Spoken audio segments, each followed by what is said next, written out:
What's going on, everyone? Welcome to episode number 68 of Post Credits Podcast, a show where we are lucky enough to talk about movies with you.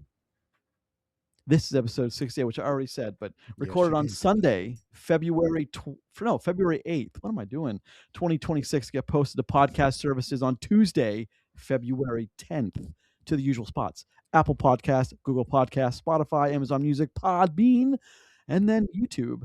If you're listening to us on an audio-only feed, thank you very much. But feel free to come on over to YouTube and check us out there, where you can watch full episodes or everything on time code. You can click around, watch only what you want to watch. We try to snip out some fun stuff or some shorts. Check us out. Like and subscribe. Help us out quite a bit. Click that bell also. You know we drop a new episode. We got a lot of episodes coming up the next few weeks to catch up from some of the Oscar films, including one this week. However you choose to enjoy our content. Thank you very, very much. Gentlemen, how are we? I'm here with my co-host Roger and Chris. I am Grayson. We're going to get started quickly on this episode today. But What's going on, guys? How has your frosty week been? Cold. The snow's sticky and I hate it. It is. And it's hard and crunchy. Yeah, it's like crunchy, hard, sticky snow. I don't know. I don't like very it. thin veil where we're going with this. Yeah, Let's just... what up? What up? Yeah, it's making things difficult. I was walking through the neighborhood today, and there are a lot of people that haven't moved their car in like weeks. And for those of you who aren't in the area, we got a big snow, like 2 weeks ago now? Like 10 days ago now. 10 days ago, we got a pretty big, like just over a foot. Some areas got more, like 1.5 feet, but it was pretty egregious the way it fell. And then the snow plows made it worse. And on top of that, the temperature isn't rising. So it's not gotten above like 25, like once or twice in the last 12 days. Just freezing all the moisture out of the snow. It's great. Yeah, so it just gets hard. And I was walking through the neighborhood today, and I looked at some, like I saw like a BMW that was just boxed in with the snow, and I walked over and like touched the snow, and like it's hard. Like that guy's not going anywhere. No. I thought that was pretty funny. I think it's hilarious too. Like at the end of street corners where like there's just mounds of giant snow, like you can't see anything. It's like, come on, man, what are we doing here? And I went up to the mall, and there's just the parking lot's cleared, but there's just piles of massive amounts of snow that's not melting. Which I think is great. I saw kids playing on one of the piles, and the mom, or the parent, who I assume was a parent, was just at the bottom of the massive hill texting, but her kids were up top, and they were little kids. Yeah. If they fall, that's hard snow, and then it's cement. Hey, they're fine. Kids are we survived. I'd be more worried if they were like our age up there. I'd be like, bro, you're going to get hurt. I'm like, you're fine. I know. In the end, it's all Darwinism, so it's fine. Kids are resilient. I was up at the Highlands yesterday when I went to see the movie, and I stopped by Best Buy to look at some appliances, and the one right there by Quaker Steak and Lube is all piled up, and it's got to be legitimately like 15 feet high. Like that pile of snow will be there into May. Like it's just going to, it's an iceberg. It's just going to be frozen solid for months. Legitimately. It's the weather. This is odd for us because we usually in this area have pretty tame winters. I mean, like last few years, in January, didn't we have like a spurt that was like 65 degrees or 70 or something? It's just more along the lines we haven't had any big snows like this in a while. They've been few and far between over the last couple. It's been interesting, but we were starting to climb out of it. I hope. We had a little bit of meltage today, which I was happy with. It's funny. It just means ice tomorrow because it's going to be like -3. Right, that's what it says. But my brother and I, whenever we have time during the day, we go out and we shovel snow out of our parking spots and put it in the street. So people run over it and it melts because the sun's hitting this on the cement, and like it'll melt it faster. But like I think our neighbors see that and like, why are they doing that? Like, we're trying to melt the snow, people. But I don't know. That was a story that you didn't want and you got anyways. Yeah, there you go. That's good. What's going on in your world, guys? Anything? Just work for me. I've been busy. Nice. Busy. That's good. No, not really. Oh, all right. I mean, it's like I love my job very much, but like sometimes it's like, man, just leave me alone. Just leave me be. Leave me be. Give me this quiet week. It's not even like I want it to be like busy, but like I don't want people like, hey, I need this and that. Like, just shut up. Just leave me be. That's the Roger we all know and love right there, baby. Like, look, I'm really good at my job. Leave me alone and let me do it. I remember, Roger. I do. Years ago, 2008, like 15 years ago now, working with you, I knew when I could push your buttons and when I had to back off because I knew your tells. working in retail with you. I knew when it was okay to joke and when it was not okay to joke with Roger. But I remember that. Now we're in the not okay to joke with Roger. Now I don't work in retail anymore. I work in corporate world, and now it's legitimately.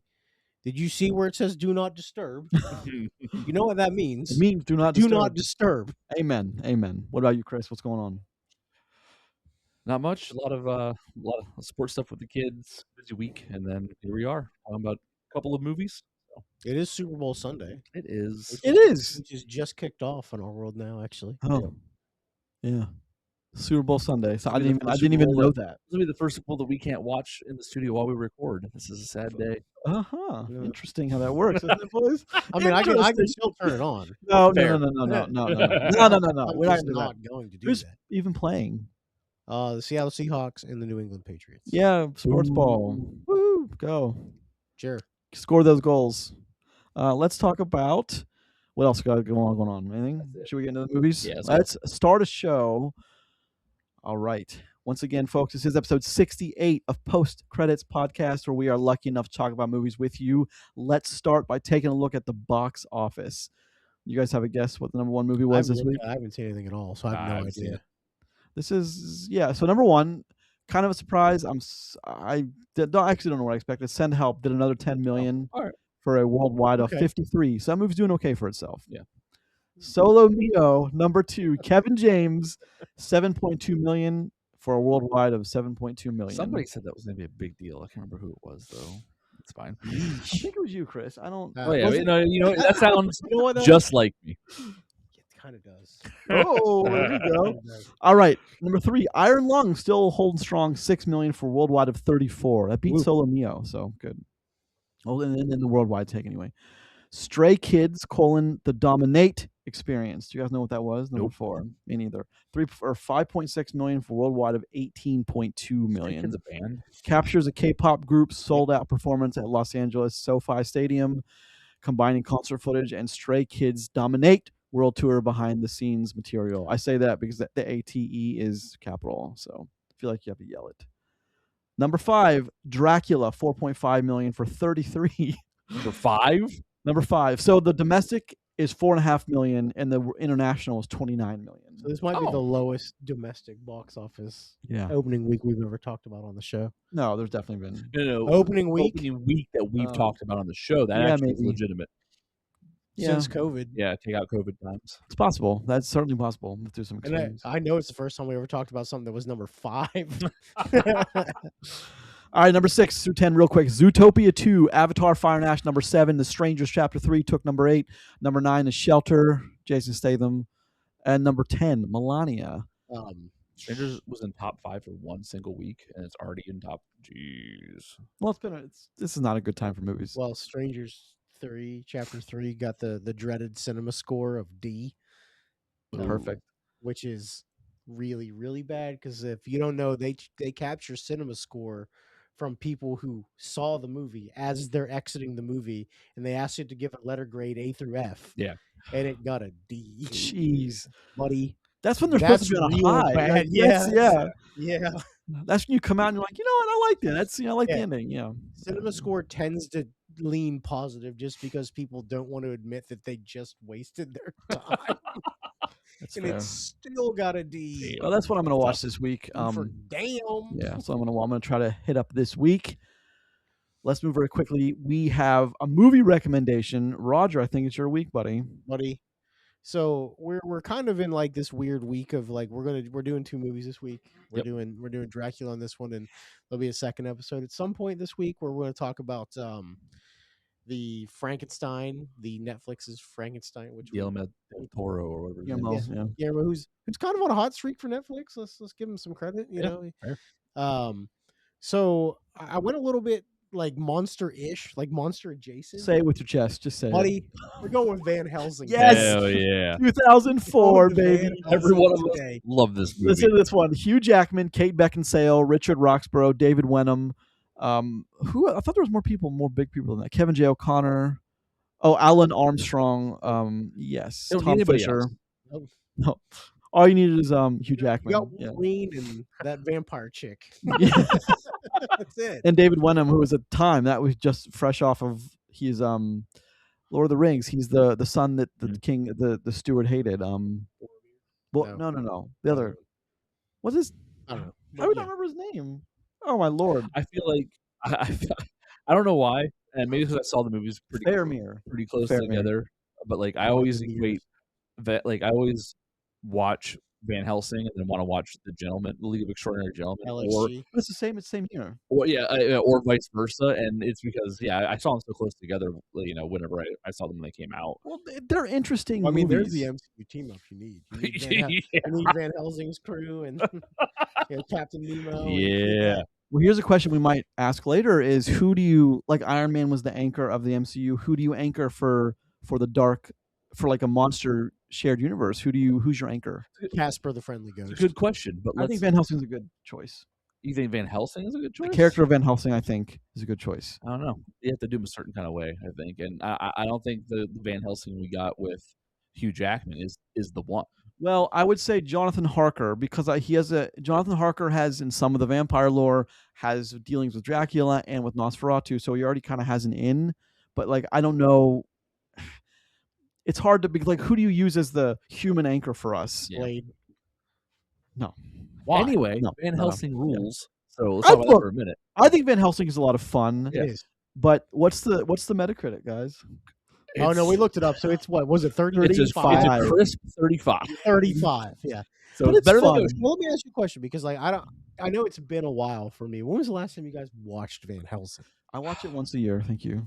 I love Steven Summers. What, like some weird anniversary? Like, well, no, I just love Steven Summers because every time I watched, because when I'm working, I always go back to The Mummy, which also makes me want to, because Steven Summers is The Mummy. I think Van Helsing is okay for what it is. I think it's a fun popcorn summer movie. I remember it was a big deal. You get a crossbow machine gun. I mean, that's all you need, right? Auto crossbow machine with like a reloadable, just like clink, just right up in there. Yeah, advanced tech. But so it dealt with Frankenstein, it dealt with Dracula, it dealt with who else? Jekyll and Hyde. And was the Wolfman in there, Chris? I think the Wolfman was briefly, but I can't be sure. Van Helsing is the Wolfman. Oh, that's right. Okay, I knew there was something about that. Hugh Jackman was the Wolverine before the Wolverine. Well, obviously, I haven't watched it once this year yet, but it's one of those movies that came out right around the time of Troy, a year after Lord of the Rings. It was, it was still kind of in that big spectacle. We put a ton of money behind it and just hope people liked it. Well, let's find out. Check it out. Van Helsing's a lot of fun. I like that. That's definitely like a guilty pleasure category movie for some people. I know it, but like I enjoy what that movie offers. What do you got? And the werewolves in it were like CGI that was really good for the time, and it still kind of holds up today. I mean, somehow we've regressed in CGI in the last few years, which is amazing. So the budget, you guys want to know what the budget was? It was probably expensive. I bet just take a guess. 125. For then, way low. Well, I'm way low. Oh God! You gotta say it's probably like 180. You're high. Okay, fine. So what are we talking about? It's 160. Whoa. Not good. However, that's expensive for that. For a worldwide of just 300. Yep. So that may have been a little bit of profit, not enough for a studio to be like, oh, success, but like enough for like one of us to invest in 1.6. But I made $40 million profit, but not enough for a studio. I'm trying to think of movies that cost way less and made way more. Oh my God! These days it's. But back then, making $300 million is a big deal. Because movies just didn't do it very often. Sure, and I get it, but that's not even a 2x multiplier. No, it's not. Bad. Well, so 160, I'm sure they were done and out at 250. So they made $50 million, but that's not enough for them to justify a sequel of any kind. Yeah. Which that had serious sequel potential. I mean, like, look, the sequel Hugh Jackman might do it now. Listen, as long as he gets to sing one. For the amount of money that, like, if you pay him, he'll get back in shape. He's going to tell you that you got to put Ryan Reynolds in it, though. Which sure, whatever. I don't think I need Ryan Reynolds in my. I just watched with him? Movie. Oh, I just watched the third. I watched all the Night at the Museum films, and there's a sequence with Dan Stevens as Arthur because they're at the British Museum, and then the story takes them to a play where Hugh Jackman and who's that girl from Shot in Pittsburgh? What's Your Number? That one, Alice Eve. Either they're on stage and he's playing King Arthur, and of course you have Lancelot who's been brought back from the dead from the tablet, and Hugh Jackman's like, "Bub, get off the fucking stage." He's like, "No," it's like going back and forth, Lancelot and Arthur. It's really kind of clever, but Hugh Jackman made that work. But I think you could. Aren't they working on a fourth one of those? Yes, they are. Well, those things make tons of money. So going back to Van Helsing, though, Night at the Museum and not National Treasure 3. Well, that hurts my heart. Disney's not gonna. Disney did that awful show which no one likes. So, that show stinks. So they said, "Oh, you guys didn't want it apparently." Disney's we didn't want your shitty show. First of all, I want what's on page 47, and if you don't know that, you need to watch National Treasure: Book of Secrets again. But we're never gonna know the answer to that question ever, and that sucks. But what's another movie around that time? Just what I can. Oh, LXG, The League. Yeah, The League of Extraordinary Gentlemen, which is also like one of my guilty pleasure movies. I love That's that movie. Such a good movie. I think it's really popcorny as hell. Oh yeah. Whew. Sean Connery is the best. Budget is $80 million, worldwide of $179. Okay, I mean it's I think that one did better statistically. That's trend tracking. You know what I mean? Like it seems like that's just kind of like. Well, so the domestic 66, international 112.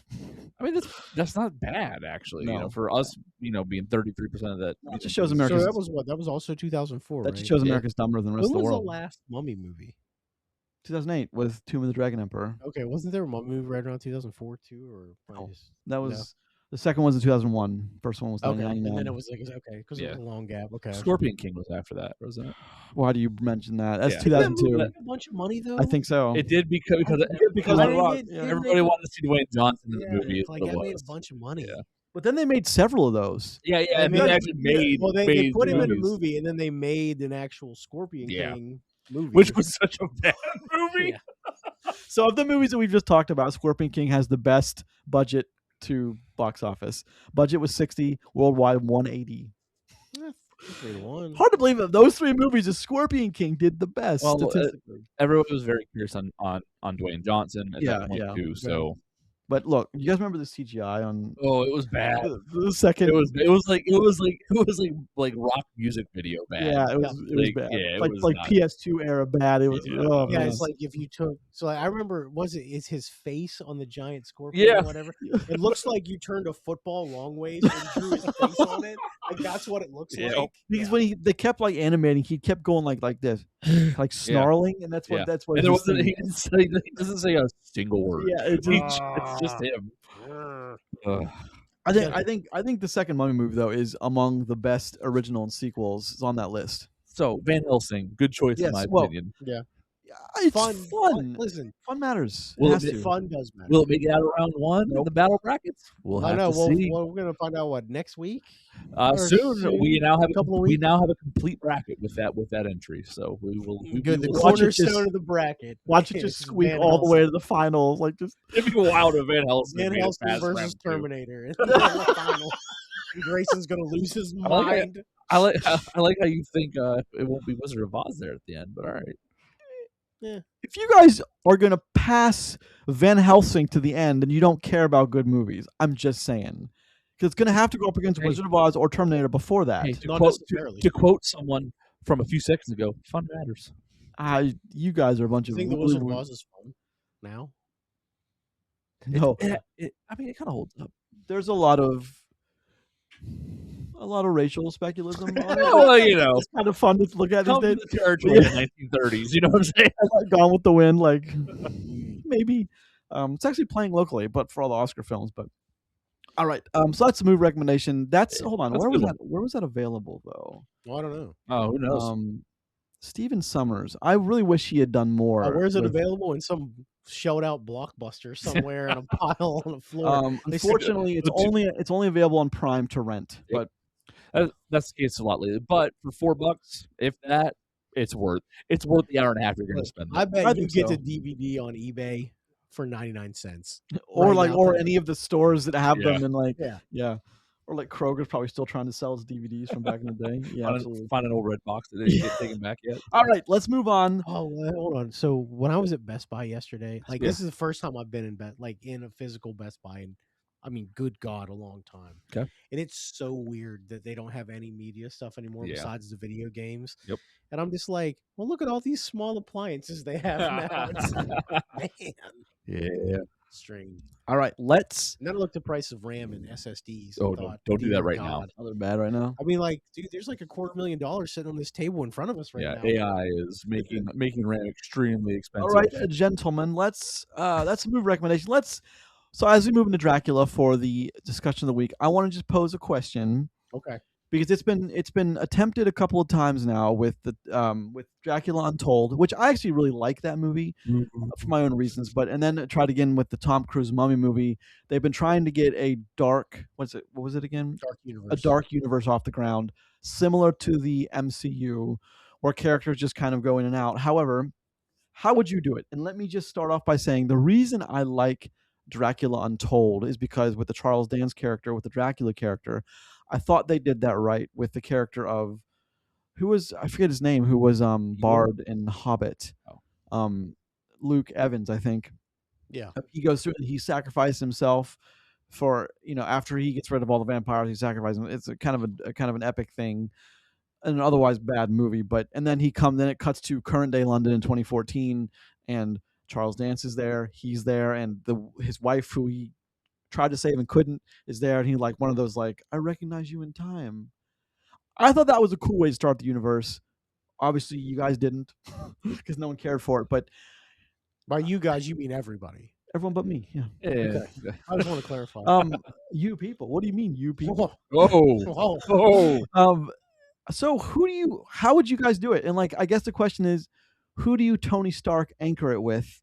Who's the character you use to anchor this with? Well, I mean, the real question is, does it have to be one of the monsters you anchor it with, or just some person, like some guy? I would say a person who's chasing a monster, like a Van Helsing type. Yes, Van Helsing would be my choice from a bird's eye view. Okay, that's my choice. So you're coming at it from the angle of like the good guys are chasing out the monsters still. Why not have the Dark Universe be a movie about the monsters from the monsters' perspectives? I mean, yeah, I was going to say, like, why do the monsters have to be the bad guys?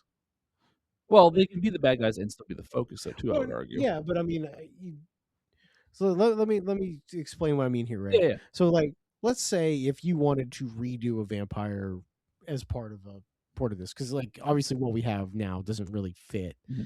But like, say if you write a vampire movie and like you are following a vampire who's not necessarily a bad guy, like he's in his late 20s, early 30s, got turned, doesn't like who he is, doesn't want to do what he wants to do, basically trying to be the nicest vampire without killing people, sort of thing. Like, you could make a story out of that and how he finds other people like him. Like, because like, look, werewolves and lycans are like notoriously cursed to not want to be what they are. Yeah. Like, it's bad for them to be that way. Like, you could find like, this screams crappy internet comedy. Well, like, right? Like on Reddit, be like, hey, I think I'm an actual vampire. Like fan fiction. Yeah, almost, like, I think you'd almost have to take the Zack Snyder approach rather than the MCU approach. Is just because the Snyder had, and I mean this, and I know you hate to discuss this because it's no longer a thing, but like he had a 5-movie arc, and I appreciate that. But the MCU, as long as it keeps making money, it's never going to stop.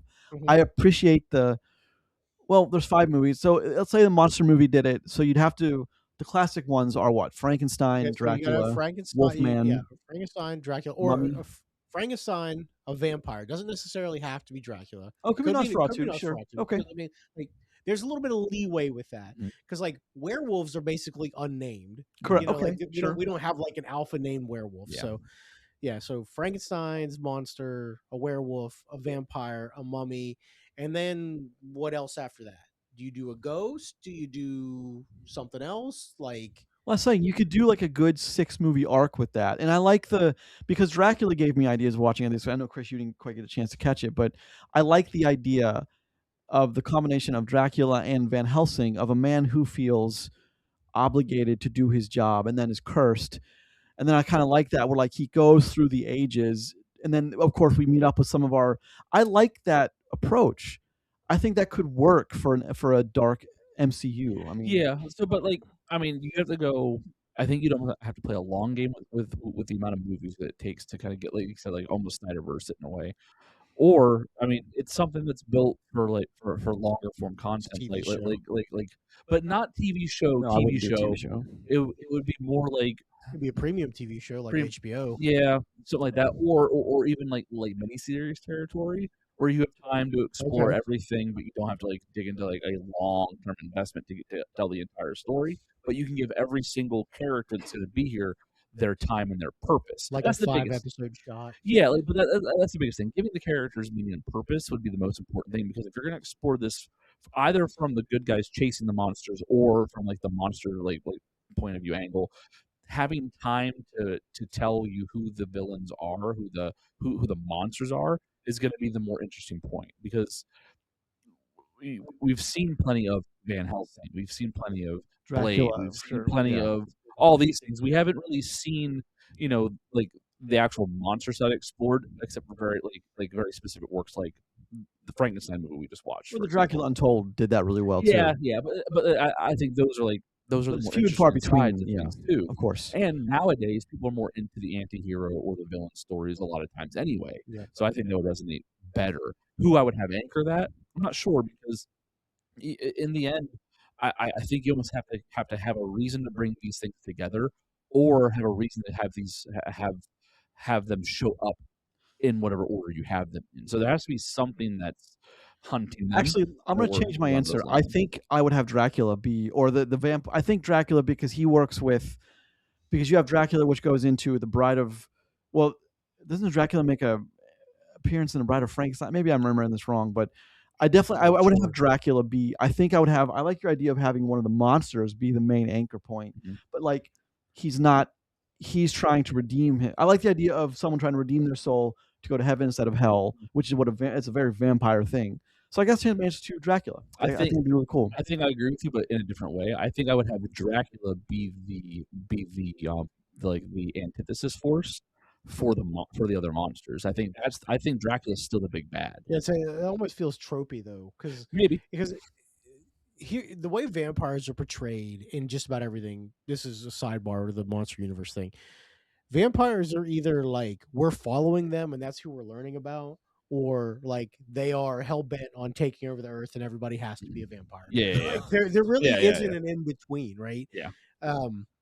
But like when we look at like werewolves, or Frankenstein's a good example, right? Because Frankenstein doesn't really, like, there is no multiplication of Frankenstein, right? Because you can make other vampires, you could make other werewolves. It's a really complicated process to make a reanimated army, or like a bunch of characters. Like Frankenstein's kind of a one and done thing. Well, but I mean, so even if you give it the Bride, because we know that does happen, at least in most of the stories that we know, that's two.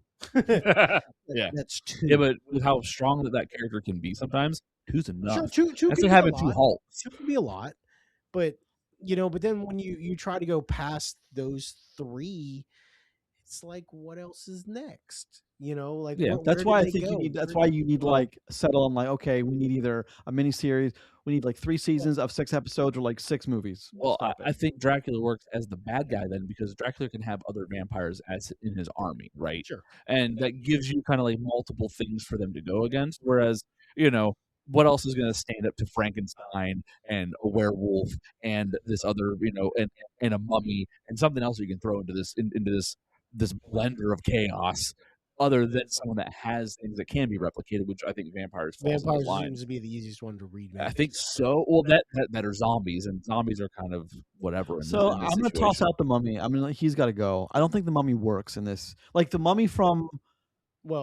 mummy, like that mummy works. The mummy is like the Brendan Fraser mummy does not work. Well, Brendan Fraser's mummy is also like Omega level mutant power level. Yeah. I think if you tone it down, I think you can do it. Well, because here's the thing, mummy actually works in multiple cultures too, because just the Egyptians aren't the only people that mummify their dead. Like large bit of Indian culture is like that. Even the Native American culture here in the United States, you have a lot of that in the mounds and stuff. So like that could be like even its own small thing. But let me ask you a question, right? Okay. So say all this is coming together, right? And somebody's like, okay, I think I'm on board. When and where do you set this film, or set these films? Right? I thought about this. Because, like, look, Middle Europe, Europe's always messed up. It's always Middle Europe, because I don't. every werewolf and Dracula movie and everything always ends up in like, Czechoslovakia, Poland in like the 16th century. Yep. Buddy, that looks like shit. All right. Nothing personal, but like it's dark, it's wet, everything. Like I want like 2010 Japan. Like I don't want all this shit going down. Like super high energy, super electronic. Modern day. Yeah, right? Like isn't that a better story? Because like look, if you are going to build a universe right now. Has to be a why though. You know what I mean? Sure. Yeah. But I mean if you set this in the medieval times, let's just call it, or like Renaissance era, or a little bit later, it's just Game of Thrones. It all just devolves back into a Game of Thrones-esque thing. Yeah, but once you have militaries and pack teams, man, and it adds a layer of complexity to all that. That is, it becomes. I feel like that becomes more hand wavy than medieval times or Renaissance era because it's forced to be more visceral than it is. Then and you don't have to answer so many questions of, well, what about this thing? What about this technology? What about this that we can see? What about how do you have to solve all these things you have to get around to modern day versus everyone's uneducated, stupid, dumb, and believes in ghosts. You know what I mean? So like you don't have to deal with any of that. Victorian era London, I think, is the way to go with this. I think you start it in dark or even medieval times, and then the second movie by the second part of the story you're into Victorian, like LXG type London, Victoria era London, I think, is where most of this should take place. Because the vampire is the one that has to start way back. Because the Wolfman comes in lore after the vampire, doesn't it? Like in like lore of like when it originated. I mean, I don't know. I think Dracula is most commonly like in like the 1400s or but I mean, like Vlad the Impaler. But if you really kick it though, the mummy stuff goes back. It's BC era, right? Like, like that's old school. Yeah, I think for me it makes sense for it to be to have whatever era you think it should be, and I think it's easiest to do a movie like this probably in like I think like Lord of the Rings, but with these monsters in it, essentially. Like its own fantasy world. Yeah, kind of, and then like and it's kind of like this more. Like just this love letter to the monster era, like villains and monsters that you have, and you put it in a setting where they can just kind of do their thing, and there's nothing against it, and you have people have to solve the problems. I think that's where it works out best. I think you have to tone down the powers, though. I think like you have to, like in the Lord of the Rings, if Gandalf could just cast magic willy-nilly as a wizard, our heroes wouldn't have been quite so much in trouble all the time, but he couldn't. So I think you need to tone down. Like I'm okay with it being in that, but like a vampire against an army, the vampire wins as far as like we know their strength. So I think you have to like tone it down to the world you set them in. You have to also establish their power set. Sure, of course. Like, which where a miniseries comes in really handy. Vampires apparently have many ranges of powers. Yeah. That we've seen. Well, it all depends what you're pulling from what you're watching. Yeah, what writer you want to follow. Yeah, because honestly, you say Edward Cullen. Well, I mean, you say this is the body of a killer, Bella. One vampire versus an army, the vampire wins. I disagree. They're in medieval fantasy in like things like Dungeons and Dragons and other works and Skyrims and stuff like that. Your character goes out and beats a vampire one-on-one. In a lot of cases, it's possible. 1v1 me, bro. So one vampire doesn't take out an army Middle Earth. I don't know if that's inaccurate, but like in most films we watch, they're very fast, very powerful. Yeah. It'd be tough for an average fighter to. Numbers matter. Well, sure, numbers matter, but I mean, he's turning them. I think Legolas beats a high level vampire. Legolas beats anything. Let's just be honest. So like that's what you pull from when you ask these questions, though, in my opinion. I don't think you can pull from a video game because your character has to win. You want Lord of the Rings with vampires, werewolves, and mummies? He said it, not me. I mean, like, I'm okay with that. Right? Think about it. I wouldn't tell you no. I'm just. I think it's a cool thing to think about, like a combined universe. You have a cave troll, but instead of a cave troll, it's Frankenstein. You know what I'm saying? I don't know how that works. Does it work? Size and strength wise, like you can make it make sense. But imagine it was Miami in 1964. When this was happening. Think of Frankenstein, but also think Miami 1964. You know what? Now I need this dark universe to happen in the Bad Boys universe. Oh, I think Bad Boys 2 plus. No, see, that's what I knew. As soon as Bad Boys 2. Mike Lowry is that he's Van Helsing. Turn off his mic, please. We got it. We can't. Look, I love Will Smith, but he doesn't hate it. Like, look, Will Smith needs something. True. Apple will do it. Will Smith needs something for sure. All right. Let's. However you choose to do it, though, please write in the comments who your anchor person would be if you would. If you do a miniseries, if you do films, we'd like to know, because you could do movies like an MCU, or HBO, for example, does very high quality stuff with episodic. So, I mean, either way, that could be fun. You know, to kick it back to Will Smith for 1 second, in a semi-serious thing, like, just give me Bright 2.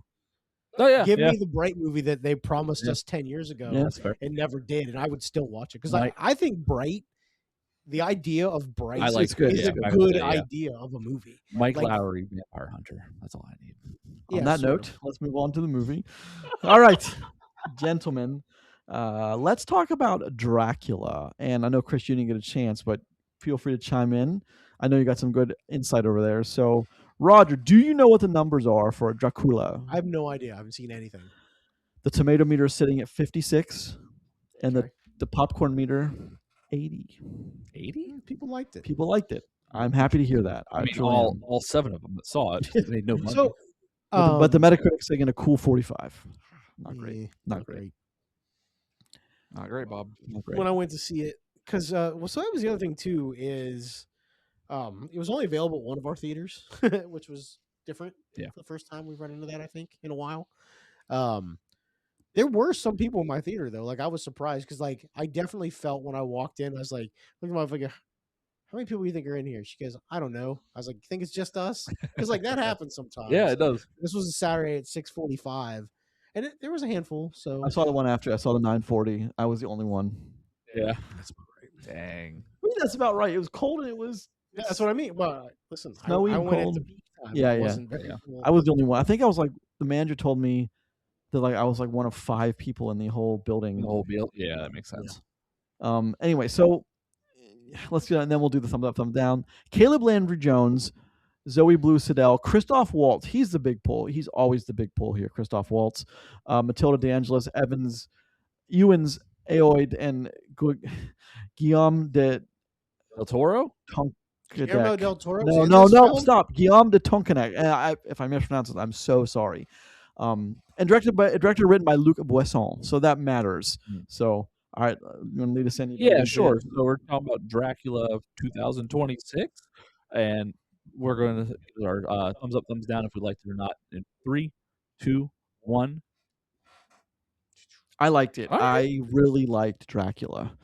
I don't think it's a particularly strong movie, but I like what they did with it, and I will expound on that. But Roger, what was your first when you stood up to leave? I thought it was fine. I won't go as far as say as I've really, really liked it, but I have definitely seen worse vampire-related films in recent years. So it was decent. Not to the level of Nosferatu, because Nosferatu was an alpha level movie, I think.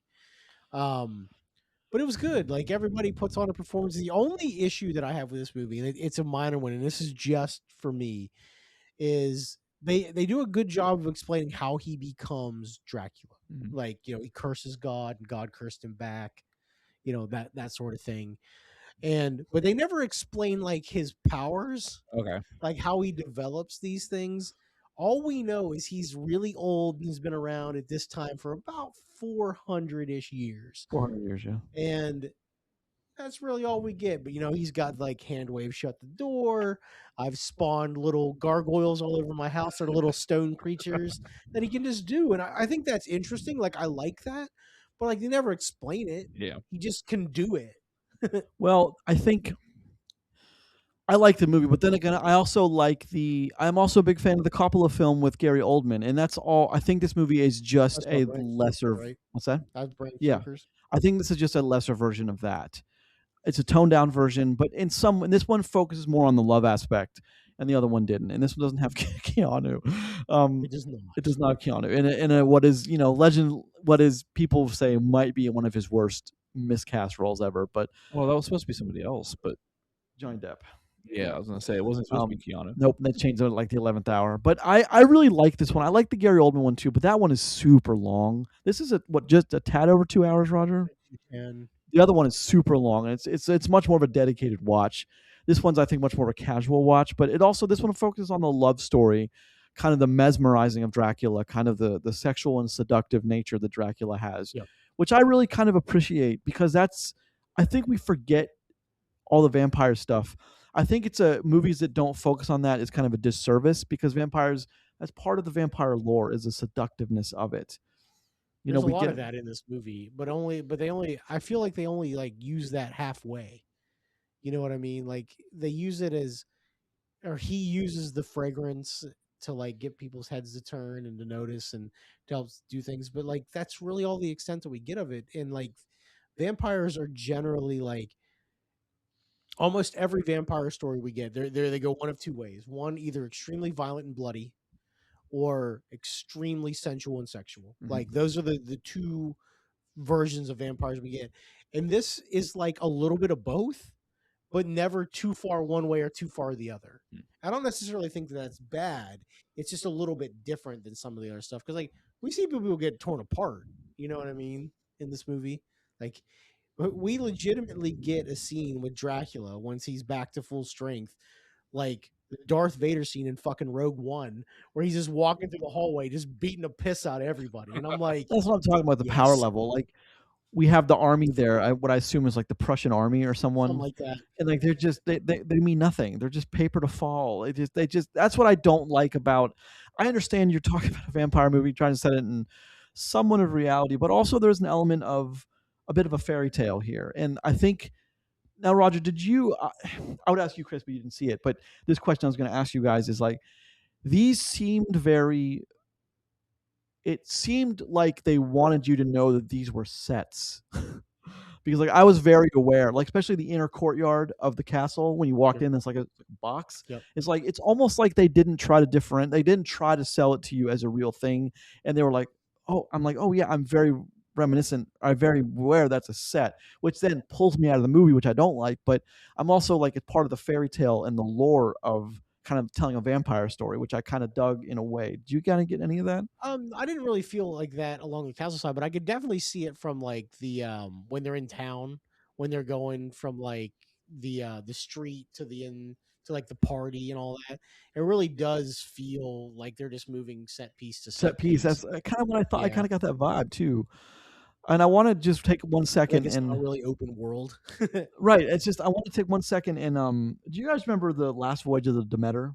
Yeah. Did you guys like that or just they like murdered a child and a dog? And a dog. Yes, that's a rare combo. I think we appreciated that movie more than we thought we were going to when we watched it, but I don't know if I loved it. I think it did something different, which was kill a kid and a dog. Well, it was a different Dracula. It was much more savage and much more like demonic Dracula. Violent, yeah. Yeah.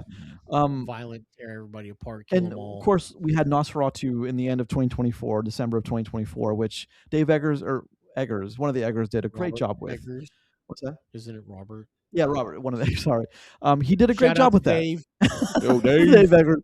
We really liked that one a lot. That was very good, very stylistic, very atmospheric. Dracula hangs dong, brother. Nosferatu hangs dong. Never forget that. Hashtag never forget. Yeah, sure. That's your hashtag. No. And there's been other this week, and that's probably it. There's been other Dracula films. One I did watch. Why did you ask that question though? Because they're different Draculas, and like it's hard to like, you know. I mean, that brings me back to what we were talking about with the connected universe thing, because like we have so many versions of Dracula or Nosferatu, like very different versions of that character, but we also have very different versions of what a werewolf is. Yeah, of course. And like that's what makes that hard, because like you have to pick one and kind of go through it. In this version of Dracula, like we get a little bit of some stuff, like we get a little bit of like the sensual, sexual, sort of like romance sort of side of it. And we get a little bit of the violence and the power, but not much. And well, we miss, because I think that's what we're missing, is some of that stuff. Unfortunately, that works against the movie, if you ask me, because there's not really, because you said something earlier about you have to establish power levels in movies and establish the rules of the universe. I don't think this movie does that well. Well, I think that's because legitimately we have what's probably the better part of the movie is him leading his army into battle, and like a pretty decent, like medieval era war scene, which is actually pretty cool. Yeah, you'd appreciate it. To them like slaughtering their enemies, coming out victorious. To his wife getting killed, him killing a priest, getting cursed, and then we teleport, time travel 400 years. Oh, not like we skipped a little bit of time and other stuff had happened. We go from 1440 to 1840 or whatever it is, and like that's probably pretty close. Yeah, like that. And we jump back and forth once or twice, don't we? At least once or twice. Yeah, but not really. Like they're just flashback scenes. Sure, of but that. Yeah. But and then but he's in the same, like, I don't like, one thing I really didn't like is how they just stole the makeup from they just made him look like Gary Oldman. The same makeup texture. Like, I get you're trying to age him for like how do you age someone albino reptile? Yeah, how do you age someone 400 years? I don't really know how to do that, but I would have thought someone as talented as Luc Besson would have, they would have brought him a makeup test, and you'd be like, well, we can't do that because a very popular movie already did that, so we got to make it look different. They didn't. I have a question. Why can't you do the thing that the popular movie once did? If you were to design something, like, and try to design it in a box yourself, and your method takes you from point A to point B and end up at point C, and point C is the logical outcome, and other people have come to the same outcome, it's like, well, then, I mean, this just makes sense. This is why we do it this way. Because if it's the time era, because also makeup, like, to be high class is a very specific look in that time era, as well, right? My thing is, you're just reminding people this movie isn't as good as that one. Okay, and that's fair, but I don't fault them if that's that's the obvious route and the one that makes sense. Because, like, what else do you do? Because then you do something different, and someone still goes, well, the other one did it better anyway. Well, it's the same. It's the same thing. Like in Logan, they reference Shane. You don't reference the better movie in Logan, because then when you look at Shane, it makes Logan look like a piece of crap as a movie.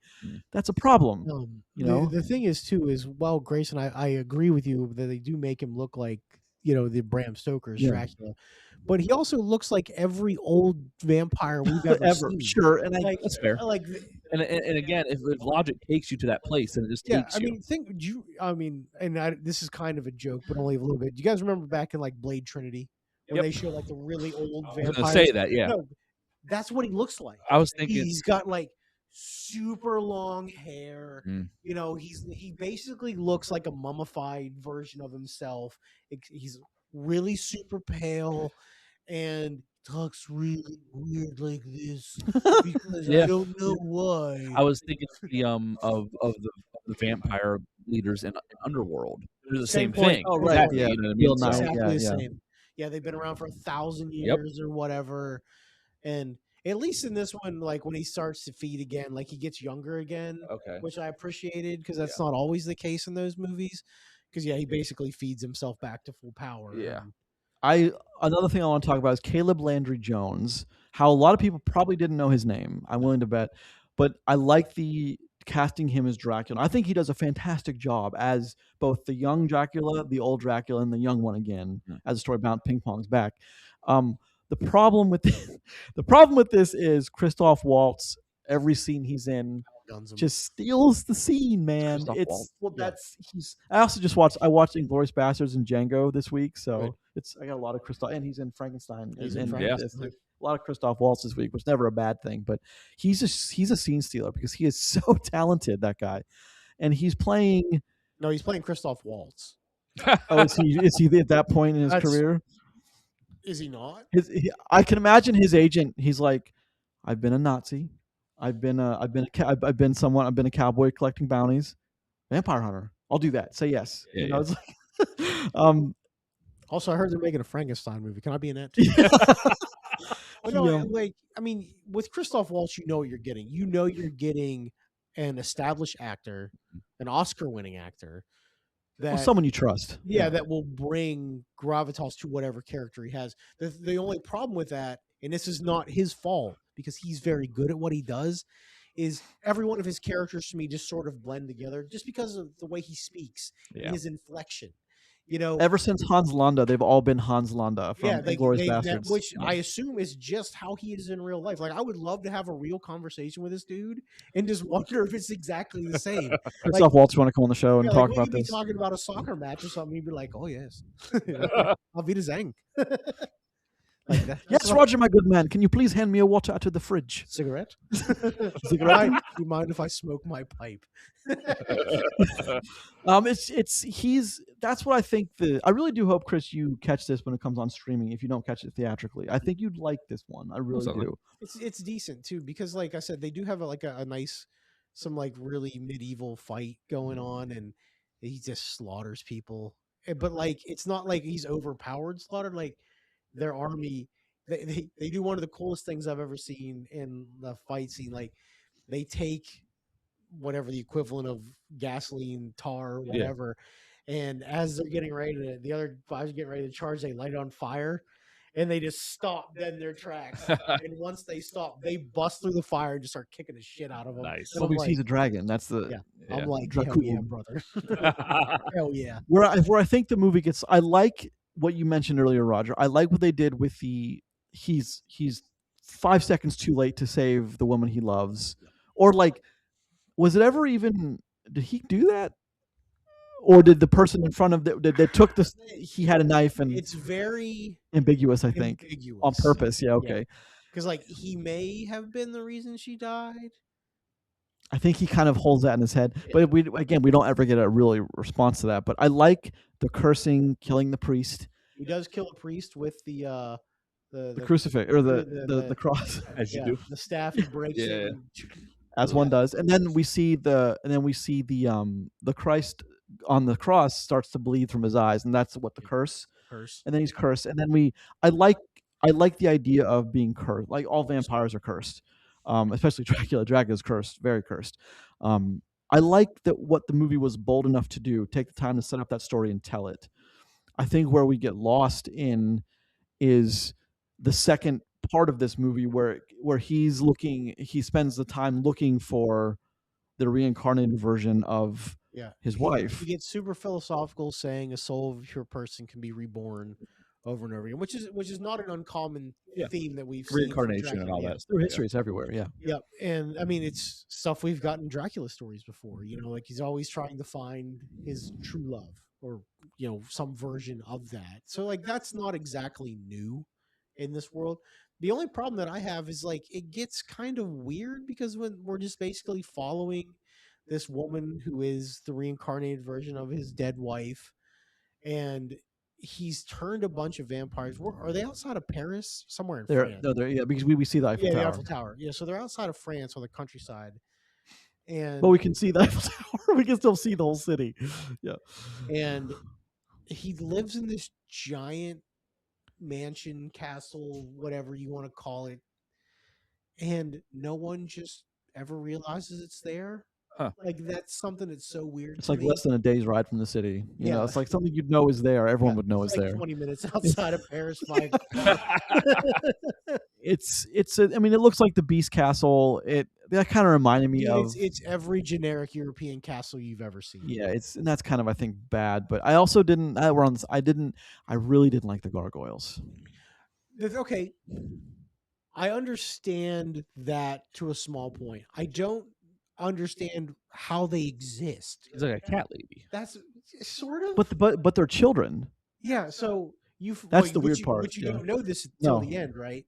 So there's these little stone. Like, it starts where there's legitimately just a gargoyle, like, perched up on its thing like this, just doing gargoyle stuff. Yeah. And then he says, "Follow him" to the guy he has, or watch him. The guy, and like, he pops off his little thing, still made of stone, and just clunks down the road. Clunks down the hallway, like, legitimately, like concrete, clunking down the road.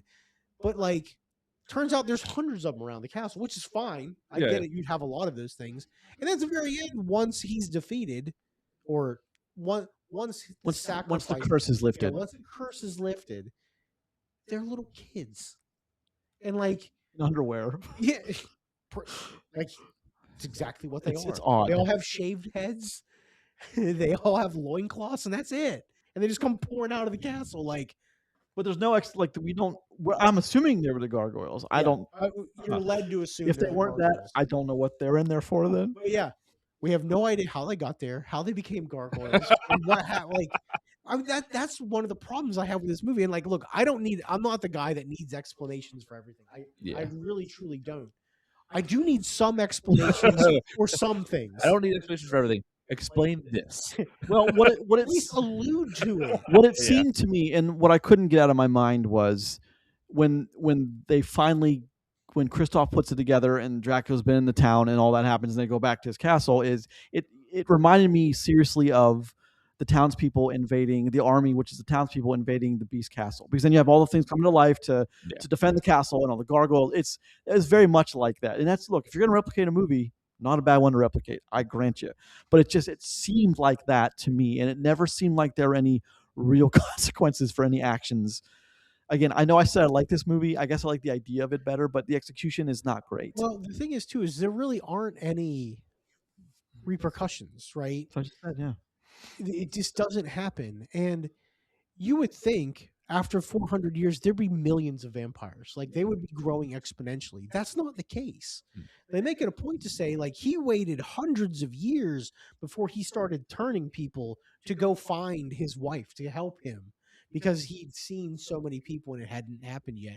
Because, like, we basically get a montage of him going through time. He travels across the globe developing this fragrance that attracts women to him or people to him to get them to notice. It's basically just clone. Yeah, it's just some super, like, it's Curve. He literally in a bottle.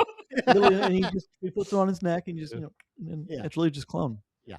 So, that's just it. And then it just sort of, then we find her, and then the rest of the movie is just that. And it's, the thing is, and I'll give this movie some credit, is like the first half of this movie flew by for me, which is great. But then, like, the last 20 minutes, I'm like, Jesus, just get this shit over with. And that's the problem, because, like, I like this movie. And still, I'm like, dude, come on. Well, with trailers, it's like 220, which is, And there weren't even good trailers on this movie. I don't know about, we don't ever talk about quality of trailers, but I mean, I didn't mind you them. can be disappointed in what trailers are on. What were they? I caught the last three. There was, oh my God, I fucking totally. There was a new one on there. Oh, there was the one for Masters of the Universe, which we've seen. Yeah. Aren't you a He-Man fan? Yeah, but dude. No, I mean, that's fine. That movie looks like, I was just confirming. Yeah.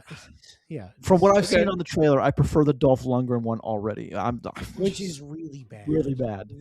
Really bad. This is going to be another stinker for Prime, I've no doubt, but they just can't stop making. They just can't stop doing that thing. Moving on. So the movie I thought it was a tad too long. Coming in 2 hours, it's the tone of the movie when you rely on a vampire to seduce and be seductive to another character. It can kind of drag. There's a dance number.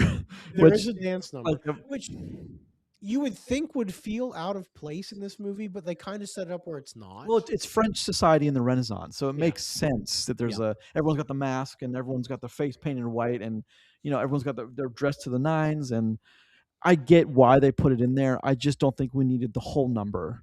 We didn't need 4 minutes of it. You know what I mean, right? Like 30 seconds would have been plenty. I just drink a lot of hot chocolate in France too. Nice. Because they reference that a lot, hot chocolate over and over again. I mean, like, look, I like hot chocolate. Yeah, listen. I'm saying it's. I think the best part of this movie is Christoph Waltz, and to say that isn't, because that is probably, if Christoph Waltz is in your movie, there's a fair chance he's the best part. Jones's Dracula is fine. Yeah. Like, he does a good job. It's a character that I don't understand in any capacity is the Doctor. Like, what's he there for? So there's a doctor in this that they capture a vampire for the first time. It's the lady that finds his wife. Okay. She is engaged to a gentleman, which I, for the life of me, don't remember his name. And the day they're supposed to get married, they're at the play. They're getting married at a mansion, and the priest walks in, or the clergyman walks in and starts introducing himself to them, and she freaks out, right? Because she's a vampire. Okay. And they have her committed because they don't know what's wrong with her. And the doctor at the insane asylum or whatever asylum calls Christoph Waltz's character, like, I don't know, sends him a telepathic message, I guess. However you get a hold of somebody in the 1840s. Carrier pigeons. Yeah. And we have caught us a vampire. Okay. Yeah. And he sort of has to tag along with Christoph Waltz for whatever reason. They don't really make it clear why he has to be there. Does Christoph Waltz explain things to the guy? Yeah, that's he's the exposition. Yeah, of course. Okay, he's the exposition target. So, I'm not sure. Well, there is a doctor in the novel too, but I mean, he plays a much bigger role in this. This one didn't. No. So, but like it's important. Jonathan Harker too is another part of this story, because if you're watching it, it's pretty close to the Bram Stoker's version of the young guy going to the mansion to talk to this old count who no one quite knows what's going on with him. He owns a lot of property. For some reason, is still alive from hundreds of years ago, but wasn't no one cares. Thing in the Demeter one too was like the young guy went there to work with him for something, and then ended up... he was just looking for work on a ship. Yeah, that's how he got on the ship. But yeah, there's a lot to play with here, and I understand it's hard to do. It's hard to do a Dracula movie and satisfy everyone. I get that, because there's so many different parts of lore. There's so much going on here. The Harker character was a good idea. The Mina character was a good idea. Of course, the Vlad the Impaler, who's Dracula, is a good idea. The priest, Christoph Waltz, he's Van Helsing. That's what he is. They just said, you know what, we're going to make him a priest because we can't have Van Helsing in this for whatever reason. Russell Crowe. The Pope's Fat Russell Crowe. He does say he's from the Vatican too. Perfect. There's a lot to like in this one. I really did enjoy this. Russell Crowe. Which one? What? Van Helsing reboot with Russell Crowe. All right. Only the John Goodman version. Only the fat Russell Crowe version. I think that's the only version we get anymore. True. Maximus ain't coming back, brother. I mean, he's Max in this. I mean, he was. I think he was 35, and when he did Gladiator, so that was 2001. So he's pushing 60. Yeah. Dang. Anyway, enough Gladiator, like Russell Crowe talk. But I think this movie is just enjoyable enough. I think people, but kids aren't going to watch this. Who's a target demo for this? That's the thing. I don't know. Because like, if I think of the people that were in my audience, like it was a lot of couples, I think, but like all my age or older. Like there was no younger people in. Well, this doesn't appeal to young people. It just doesn't. I don't think they know what it is. The thing is too is like this movie's been advertised weird. Because like they kind of advertise it as like an edgy take on Dracula. There's a bunch of people that didn't. There are so many people that I talked to that didn't even know this movie exists. Yeah. Obviously, by the amount of money it made, still no one does. Sure. But I mean, it wasn't popular enough to even be released at both movie theaters in our area. Yeah. For whatever reason, but I mean, I don't. Okay. So then, one last thing I want to say is like I don't. The problem with a Dracula movie like this, like you can do what you want with Last Voyage of Demeter, but like this is like Dracula. So it's the same problem I have with King Arthur. Same reason I was so mad with the Clive Owen King Arthur, because that movie sucked. And well, it's fun and it's a guilty pleasure for me, but it's so, with the Arthur legend, it's so bad. But then we couldn't get another one for 10 years, and that one sucked. So, but this one kind of puts a damper on, because someone's going to look and say, should we make a Dracula movie? And someone's like, that didn't make any money. Well, the short answer is, should you make a Dracula movie? The answer is no. Well, I mean, if you have a fresh take on it, fine. But nobody ever does. That's the thing. What's a fresh take on Dracula? Even 2010 Japan. God damn it! Use my own words against me. He did. And you touche watch it? with that. Like, yes, I would watch it. Like the timing with that was perfect. Yes, man. I would watch that. Yeah. God damn it. So, but I also don't. Maybe I think there was a mismatch with the director here. I don't think Luc Besson, because Luc Besson has given us such movies as, I mean, just give me a second here, as Lucy, as La Femme Nikita, as Leon the Professional in The Fifth Element. Leon the Professional is a great movie. But is it a guy you want to make Dracula? No, but it's a guy I would want to watch Leon the Professional. You guys ever seen that movie? Yes, good. Of course. Shit rules, dude. Yeah, it's a weird. I think it's a weird choice as a director to make this movie. He does French movies, and this is a very French movie. Okay, I have a question for you guys that falls outside of the scope of this, and then you guys can final thoughts and wrap it up. He also does all the Taken movies. Now that all of them, all of them.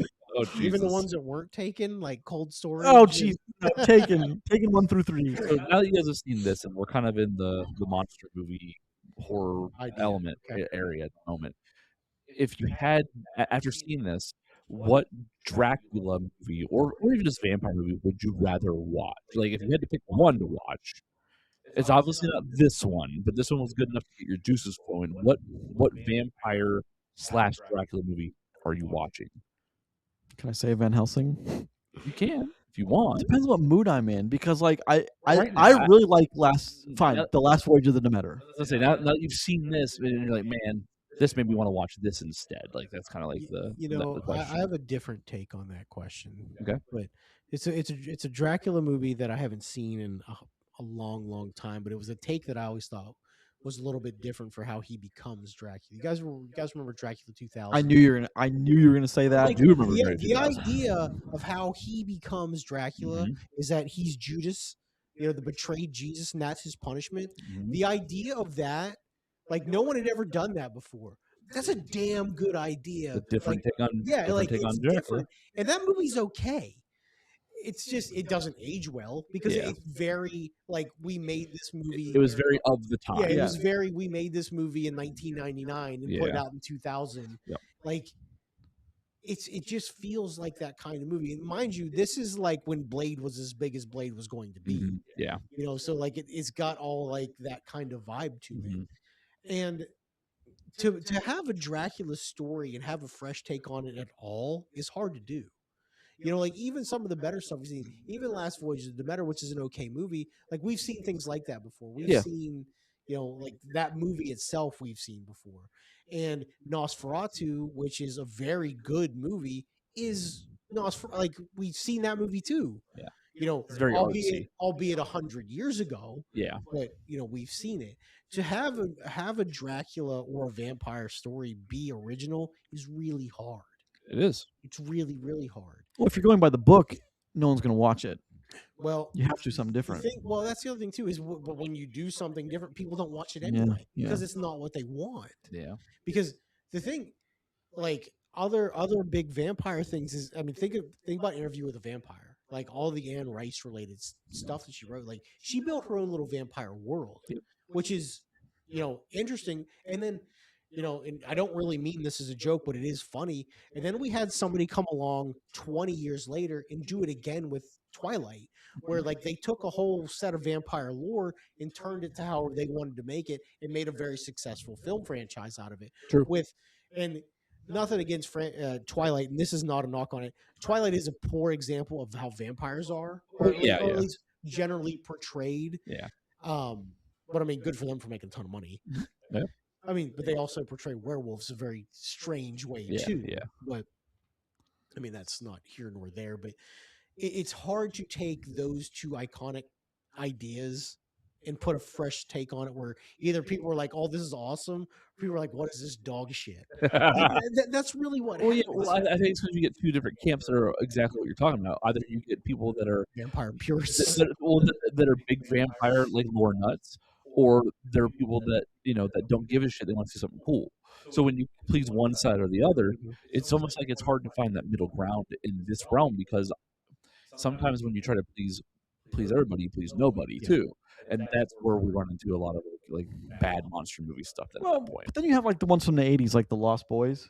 Lost Boys is a great movie. Cult classic. I'm looking at a list of top 4. I'm not going to read the list, but like, then what about something like I Am Legend? It's a vampire movie. I always consider it a zombie movie. I hate that. It's closer to a zombie movie. I wouldn't argue if you said they're vampires. Sure. And what about something like Abraham Lincoln Vampire Hunter, which is it's so far off the campy end that movie. But you know what though? The fact that movie exists, that's when he signed that Xbox that was for sale. You guys ever seen that? No. You've never seen that? No. Somebody it was like one of the legendary memes from a couple years ago. Somebody had on eBay, it was an Xbox 360 signed by Abraham Lincoln. And like just that phrase being uttered in lexicon in general, hilarious to me. And then there's From Dusk Till Dawn, Buffy the Vampire Slayer, Roger, which you mentioned earlier. From Dusk Till Dawn's a decent movie though. It is. Buffy the Vampire Slayer, you know, is kind of hokey, but you think about what that spawned too. Is like that movie was massively successful, and then several years later, one of the most successful vampire shows of all time. Give us some great actors from those shows too.